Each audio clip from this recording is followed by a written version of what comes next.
BNP মহাসচিব মির্জা ফখরুল ইসলাম আলমগীর বলেছেন, প্রধান উপদেষ্টার চীন সফর ইতিবাচক। ভূ রাজনৈতিকভাবে চীনের সাথে সম্পর্ক স্থাপন জরুরি।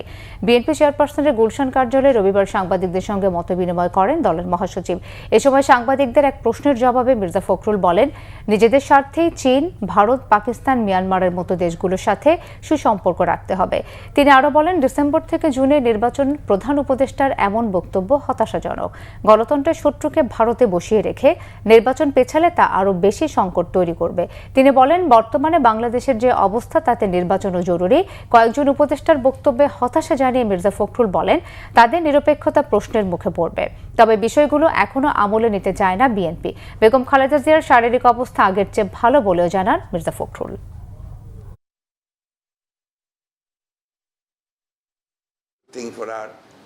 ম্যাডাম সম্ভবত যত শুনেছি আর কি, আমি ফাইনাল কোনো নিশ্চিত না, এপ্রিলের মাঝামাঝি সময় তিনি আসবেন।